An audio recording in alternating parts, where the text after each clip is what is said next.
रविंदर का बाल भी बांका करने की कोशिश की ना, तो मैं भूल जाऊंगी कि तू मेरा देवर है। मैं ये भी भूल जाऊंगी कि तू कमलेश चाची जी का बेटा है।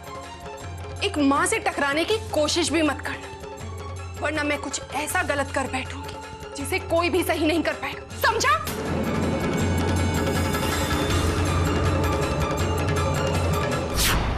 आप भले ही भूल जाओ परजाई जी, लेकिन मैं ये बात कभी नहीं भूल सकता कि आपकी वजह से आज मेरे पापा जी जेल में हैं।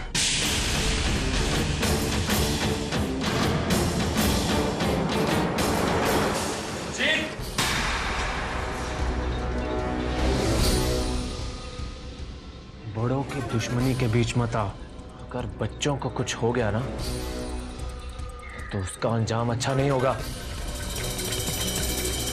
जसबीर चाचा,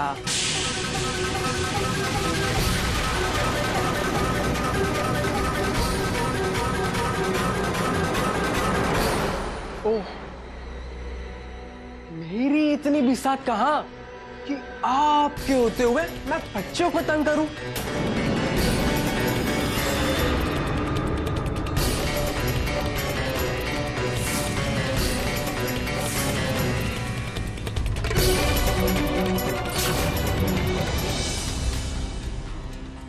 क्या तुम जानते हो कि मैंने सबकी छुट्टी होने के बाद तुम सबको क्यों रोक कर रखा? क्योंकि प्रिंसिपल साहब ने मुझे एक जिम्मेदारी सौंपी है। मुझे उस किडनैपर का पता लगाना है जिसने कल हमारे स्कूल के बच्चों को अगवा किया था। और तुम तीनों इस क्लास के सबसे शैतान बच्चे हो। पर मास्टर जी, हमने कुछ नहीं किया। मैंने तुमसे पूछा ही कब है कि तुमने कुछ किया है? पर मास्टर जी, हम दोनों तो साथ ही थे। तुम दोनों तो साथ साथ थे, और होगे भी क्यों ना। तुम दोनों ने मिलकर ये काम किया है ना। और ये छटंकी, ये तो तुम्हारी पूंछ है बेटा। जहां जहां तुम जाओगे वो छटंकी भी तुम्हारे पीछे पीछे जाएगी। अब भी कहता हूं, सच सच बता दो, तो आज तुम घर नहीं, सीधा पुलिस थाने जाओगे बेटा, पुलिस थाने। पुलिस थाने? एक तरीका है तुम्हारे बचने का। अगर तुम मुझे अब भी सच सच बता दो तो तुम तीनों को मैं पुलिस से तो बचा ही लूंगा, समझे? मास्टर जी,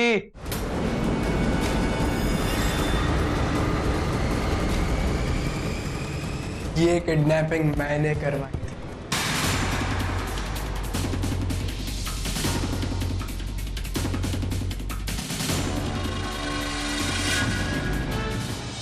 सुरजीत पुत्र, तू हमेशा गलत टाइम पर आता है। और मैं तेरा ही तो काम कर रहा था। वो इन बच्चों को चेक कर रहा था कि कहीं कोई ने धमकाए तो ये तेरा नाम ना ले दे कहीं।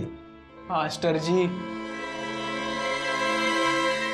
ये लोग ऐसी गलती कभी नहीं करेंगे। मेरे चेले हैं ये। शाबाश मेरे शेर, शाबाश। तू है बहुत ऊंचा खिलाड़ी, अपने बाप से भी बड़ा। शाबाशी तो मुझे अपने पापा जी की अच्छी लगती है, और बाकी के लोग जब तक कायदे में रहेंगे तब तक फायदे में रहेंगे। ओए सुरजीत पुत्र, तू है बहुत गर्म दिमाग का, हा?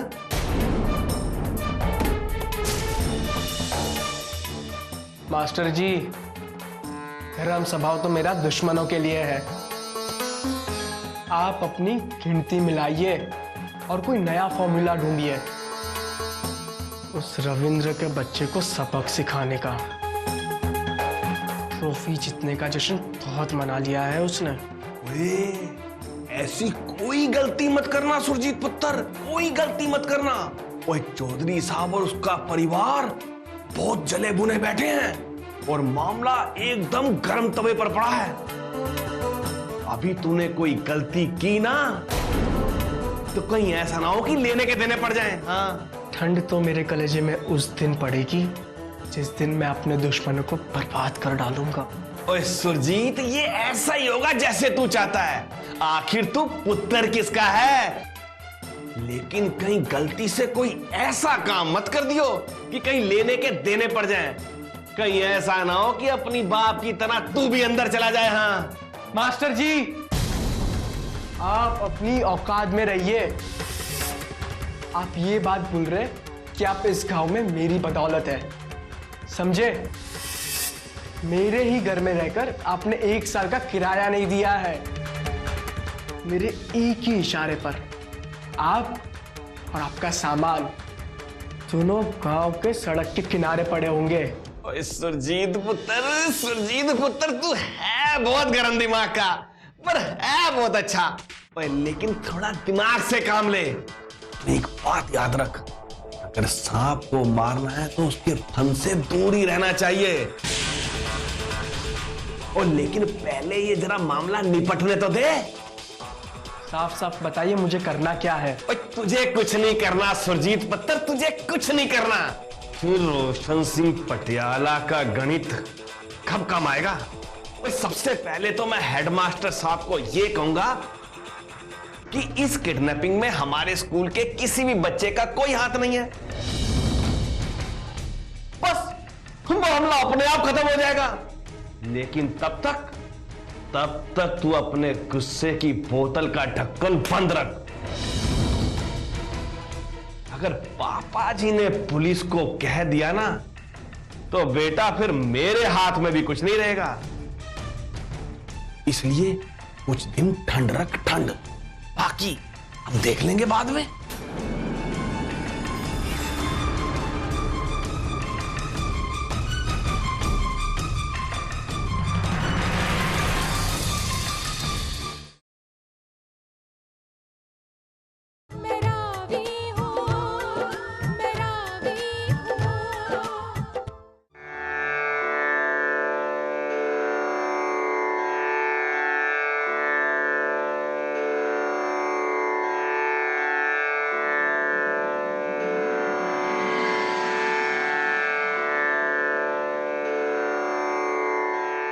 जी कहिए। नहीं कुछ नहीं। कुछ नहीं कैसे बहन जी? एक तो आप बिना पूछे मेरे कमरे में आ गई हैं, ऊपर से मेरे पोती के बैग की तलाशी ले रही हैं। दादी मैं हूँ प्रिया। बड़ा सोहना नाम है जी, पर इसका मतलब ये तो नहीं कि मैं आपको अपने घर पे चोरी करने दूं। मान ना मान, मैं तेरा मेहमान। दादी आप मेरे साथ इतनी ऊंची आवाज में बात करेंगी? पता है मैं कौन हूँ? इस घर पे मेरा राज चलता है, सब मेरी इज्जत करते हैं। ठहर जा तू, अभी बताती हूँ। ठहर जा, अभी मैं किसी को बुला के लाती हूँ, फिर पता लगेगा तुझे। ये दादी की याददाश्त ने भी ना मेरे नाक में दम करके रखा है।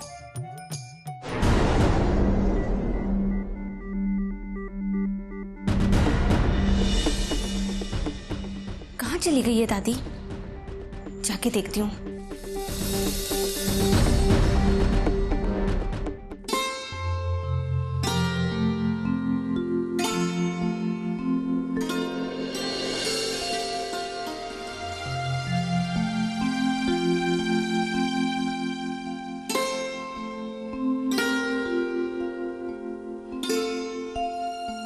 अरे प्रिया, वहां पे क्या खड़ी है? आजा।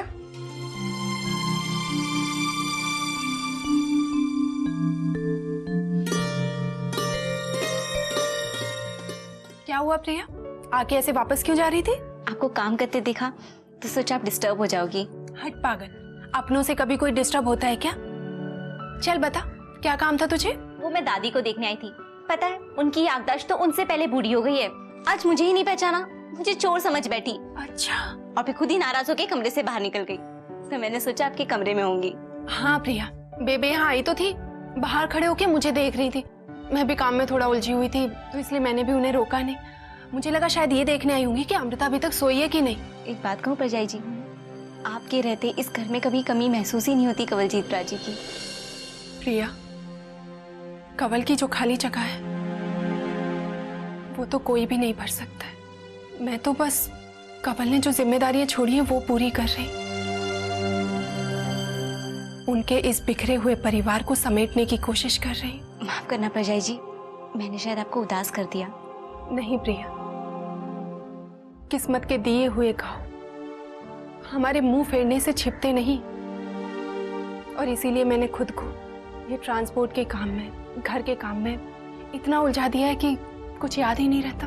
वैसे परजाई जी, मुझे ना आपसे बहुत प्रेरणा मिलती है। आप दिन रात इतनी सारी मेहनत करती हो, घर, परिवार, ट्रांसपोर्ट, और फिर थकती भी नहीं हो।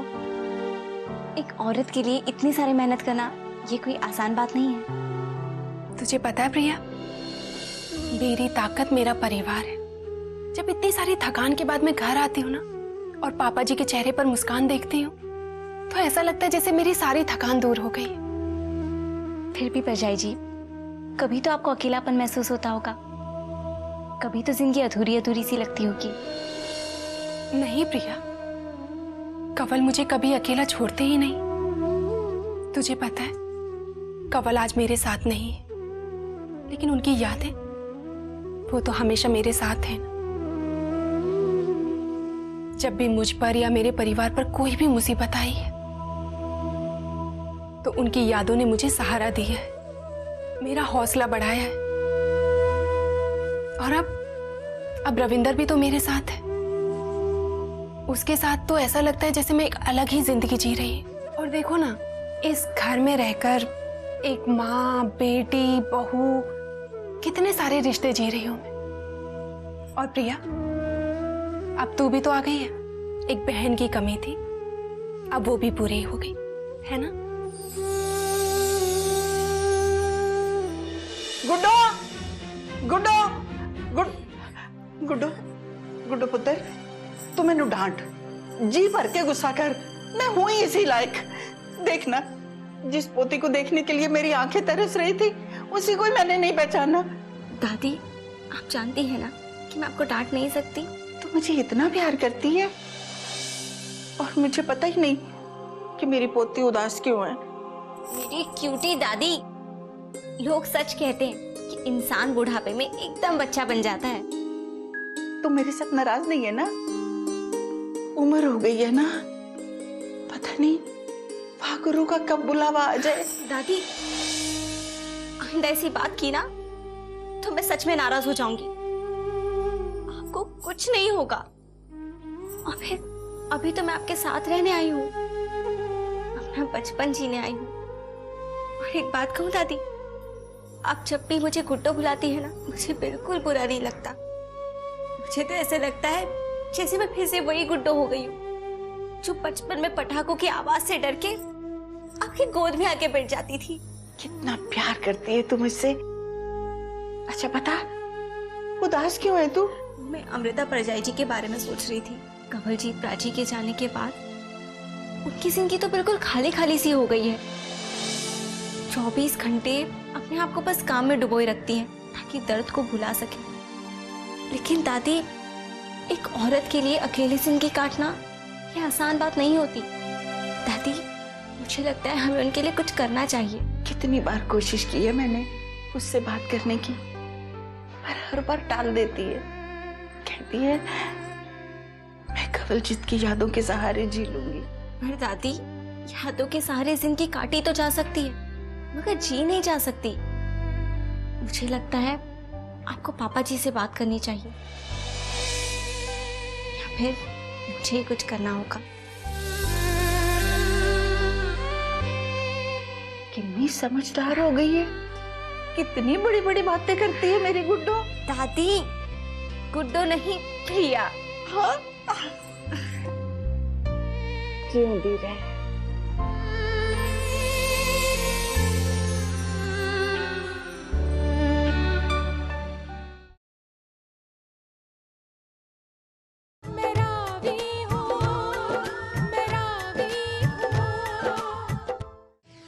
मुझे बहुत डर लग रहा है रविंदर। डरने की बात नहीं है सायरा, मैं हूं ना। अगर हम सब लोग एक साथ रहेंगे तो किसी को भी डर नहीं लगेगा। हाँ, हम चारों एक साथ रहेंगे तो कोई हमारा कुछ नहीं बिगड़ पाएगा। चलो चलते हैं।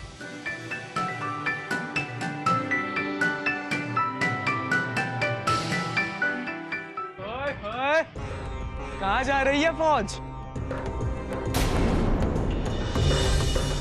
और कहाँ, स्कूल की झाड़ू पोछा करने। ओए चुप कर। तू जानता नहीं है सामने कौन खड़ा है? पता है तुझे कौन खड़ा है? चौधरी साहब का पोता रविंद्र चौधरी, ट्रॉफी विजेता। ओए तूने ट्रॉफी जीतकर कोई बड़ा तीर नहीं मार दिया है, समझा? लड़की बनकर तू ट्रॉफी जीता है। कभी मर्दों वाले भी काम कर लिया कर। अरे किया है ना इसने, तेरी शिकायत करके तुझसे पंगा लिया है।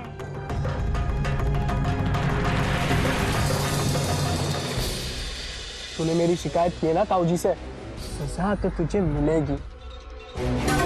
सब मजा चखाऊंगा। ये क्या कर रहे हैं सुरजीत जी? याद नहीं कल मास्टर जी ने क्या समझाया था? वो सबसे मैं नहीं डरता। सजा तो तुझे मिलेगी। नमस्ते मास्टर जी। फिर चकमा दे गया चिंटू मास्टर।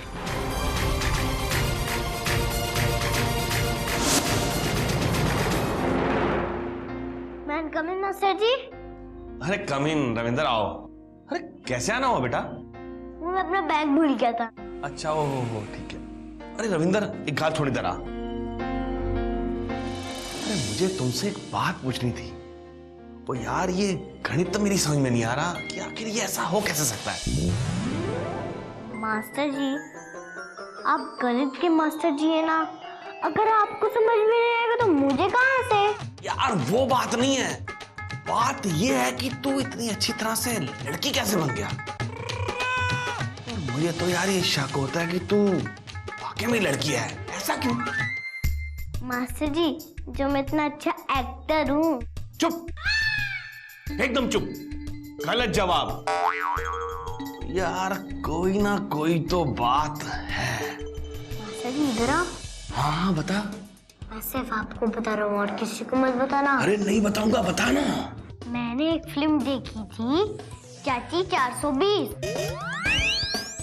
उसमें से आप देख के मास्टर जी से भी मैडम बन सकते हैं। वे चाची 420?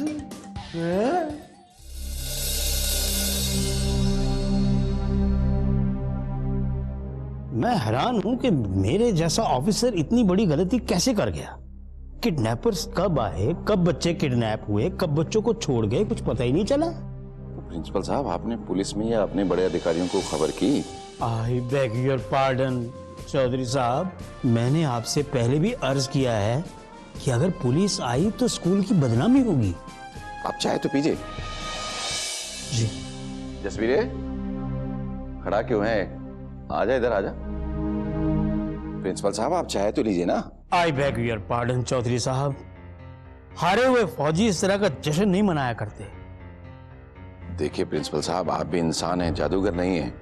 आपने कोशिश की, यही बहुत है। हाँ हाँ पूरी कोशिश की। मैंने रोशन सिंह पटियाला को पूरी इंक्वायरी करने के लिए कहा था, लेकिन प्रॉब्लम यहाँ आ रही है कि ना तो बच्चे किडनैपर्स की शक्ल पहचानते हैं और ना ही बच्चों को उसकी गाड़ी का नंबर याद है। अब पता लगाएं तो कैसे लगाएं? और उस पे हैरानी की बात यह है कि किडनैपर्स ने बच्चों को किसी तरह का कोई नुकसान भी नहीं पहुंचाया। अब सोचने वाली ये बात बनती है कि अगर किडनैपर ने ये किडनैपिंग की तो आखिर क्यों की, इसके पीछे उसका मकसद क्या था। सोचा जाए तो रोशन की बात भी ठीक लगती है। हो सकता है कि किडनैपर किसी और को किडनैप करने आया हो और गलती से बच्चों को किडनैप करके ले गया हो। जब किडनैपर को अपनी गलती का एहसास हुआ हो तो वो बच्चों को वापस छोड़ गया हो। प्रिंसिपल साहब मुझे भी कुछ ऐसा ही लगता है, पर फिर भी हमें लापरवाही नहीं करनी चाहिए। स्कूल की सुरक्षा और बढ़ानी चाहिए, क्योंकि बच्चों की सुरक्षा का सवाल है। I beg your pardon Chaudhary साहब, अब बच्चों की सिक्योरिटी की रिस्पॉन्सिबिलिटी मेरी है ना। कि हमसे एक बार गलती हो गई मगर अब नहीं होगी, क्योंकि अब मैंने रिटायर्ड फौजियों की एक बटालियन सिक्योरिटी गार्ड के रूप में रख ली है, जो बच्चों की सुरक्षा का पूरा ख्याल रखेगी। जसवीरे जी बाबा जी। प्रिंसिपल साहब ने तो स्कूल की सुरक्षा बढ़ा करके अपना फर्ज निभा लिया है। अब हमें भी बच्चों की सुरक्षा के बारे में सोचना पड़ेगा। हमें इस बात को हल्के में नहीं लेना। जी पापा जी, मैं इस गल का पूरा ध्यान रखूंगा।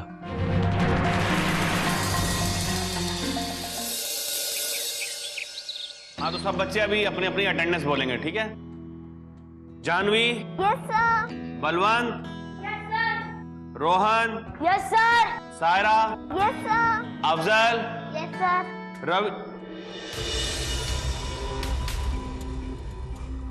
रविंदर।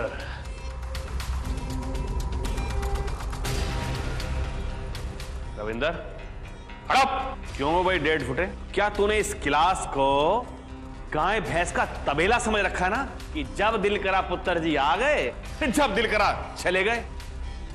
आज तुझे देर से आने की सजा मिलेगी। तुम्हारी सजा यह है कि तू अब वहां नहीं, यहां बैठेगा, लड़कियों की टोली में, समझे?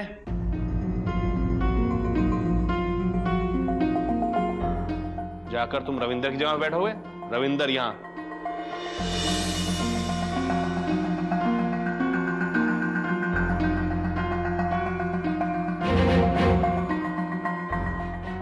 तो आते ही दोस्ती शुरू। अब तुम यहां नहीं बैठोगे, अब तू यहां से वहां बैठ जाकर, वो भी सबसे आगे, मेरी एक्सरे आंखों की रेंज के सामने, समझे? चलो उठो।